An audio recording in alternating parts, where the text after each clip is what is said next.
हमारे देश में लगता है सनातनियों के लिए अपने त्योहार मनाना ही पाप हो गया है। कम से कम बिहार और बंगाल का हाल देख के तो ऐसा ही प्रतीत हो रहा है। लोगों ने रामनवमी क्या मनाई, उनको हिंसा की आग में झोंक दिया गया। दोनों ही जगह राज्य सरकार और प्रशासन पीड़ितों से अधिक उपद्रवियों को अप्रत्यक्ष समर्थन दे रही है और भाजपा की केंद्र सरकार को भी इसमें राजनीति दिख रही है। नमस्कार, TFI पर आपका हार्दिक स्वागत है और मैं प्रत्युष माधव आपको अवगत कराऊंगा कि कैसे रामनवमी के नाम पर बिहार और बंगाल को उपद्रवियों के हवाले कर दिया गया और कैसे भाजपा का रवैया भी कोई शुभ संकेत नहीं दे रहा। तो आइए अविलंब आरंभ करते हैं। रामनवमी को मानो किसी की कुदृष्टि लग गई है। अगर किसी की आपत्ति को संभालो तो दूसरी जगह उपद्रव प्रारंभ हो जाता है। किसी भांति पुलिस सुरक्षा में दिल्ली में रामनवमी पर शोभा यात्रा निकाली गई तो मध्य प्रदेश और महाराष्ट्र जैसे राज्य में इस उत्सव के विरोध के नाम पर उपद्रव प्रारंभ हो गया। परंतु ये बात केवल इन दो राज्यों तक सीमित नहीं रही। बिहार और बंगाल में जो इस समय हो रहा है उसे त्राहिमाम के अतिरिक्त शायद ही कोई परिभाषा दी जा सकेगी। रामनवमी पर शोभा यात्रा के विरोध में जगह जगह उपद्रव हुआ। कई निर्दोष लोग अराजकतावादियों की बलि चढ़ गए और लाखों करोड़ों की संपत्ति की हानि हुई है। परंतु ये तो कुछ भी नहीं है। सबसे ज्यादा जो इस समय चुभ रहा है वह है दोनों राज्यों के प्रशासन की निरंकुशता। बंगाल की कुस्थित राजनीति से कोई भी अनभिज्ञ नहीं है, परंतु अब ऐसा लगता है कि बिहार में तेजस्वी यादव के नेतृत्व वाला प्रशासन ममता बनर्जी को टक्कर देने में लगा हुआ है। कौन अधिक उपद्रवियों को बढ़ावा देगा, इसकी मानो होड़ लग गई है। पुलिस मानो हिंदुओं के पीछे हाथ धोकर पड़ी हुई है, चाहे बिहार हो या बंगाल। तो ऐसे भाजपा शासित केंद्र प्रशासन क्या कर रही है? कहने को भाजपा घटनाओं का संज्ञान ले रही है और सासाराम में प्रस्तावित कार्यक्रम रद्द करते हुए गृह मंत्री अमित शाह ने भारी मात्रा में सशस्त्र बलों को जगह जगह तैनात करवाया है। सूत्रों के अनुसार केवल बिहार में CRPF, SSB, ITBP के 1000 से भी अधिक सुरक्षाकर्मी तैनात किए गए हैं। परंतु क्या यह पर्याप्त है? कम से कम गृह मंत्री अमित शाह के बयानों को देखते हुए तो ऐसा बिल्कुल प्रतीत नहीं होता।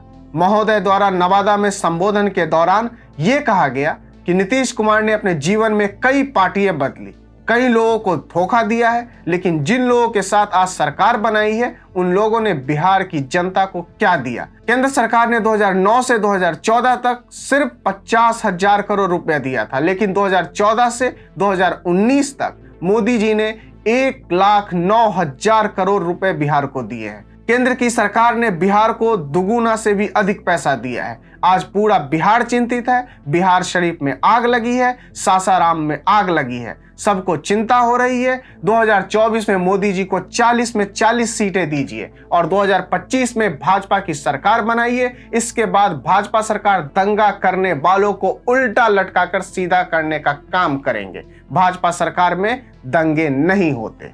क्षमा कीजिएगा अमित शाह जी, पर यह कोई समय नहीं है राजनीति का। अगर इतना ही बोल देते कि संकट की इस घड़ी में हम बिहार वासियों के साथ हैं तो क्या चला जाता। हर विषय चुनावी मुद्दा नहीं होता, अन्यथा फिर आप में और मणिशंकर अय्यर में क्या अंतर रह जाएगा? वह भी तो वही पाकिस्तान में जाकर कह रहे थे, इन्हें हटाइए हमें लाइए। केंद्रीय गृह मंत्री अमित शाह ने बिहार के सासाराम में हो रही हिंसा को दुर्भाग्यपूर्ण बताते हुए कहा है, मुझे सासाराम जाना था, वहां सम्राट अशोका की जयंती पर कार्यक्रम होना था, लेकिन दुर्भाग्य है कि वहां लोग मारे जा रहे हैं, गोलियां चलाई जा रही है, आंसू गैस के गोले दागे जा रहे हैं, इसलिए मैं वहां नहीं जा सका। मैं वहां की जनता से यहीं से क्षमा मांगता हूं। अगले दौरे में सासाराम में सभा जरूर करूंगा। मैं ईश्वर से प्रार्थना करता हूं कि बिहार में जल्द ही शांति हो। मैंने सुबह राज्यपाल को फोन किया तो ललन सिंह बुरा मान गए कि आप बिहार के लिए चिंता क्यों करते हैं? अरे भाई, मैं देश का गृह मंत्री हूं और बिहार की कानून व्यवस्था भी देश का हिस्सा है।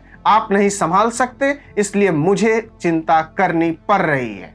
विचार तो बड़े अच्छे प्रकट किए हैं गृह मंत्री अमित शाह ने, परंतु धरातल पर लाने के लिए क्या एक्शन हो रहा है? विगत कुछ घटनाओं की तुलना में अर्धसैनिक बलों की तैनाती तो हो गई है, परंतु क्या हिंसा कम हो जाएगी?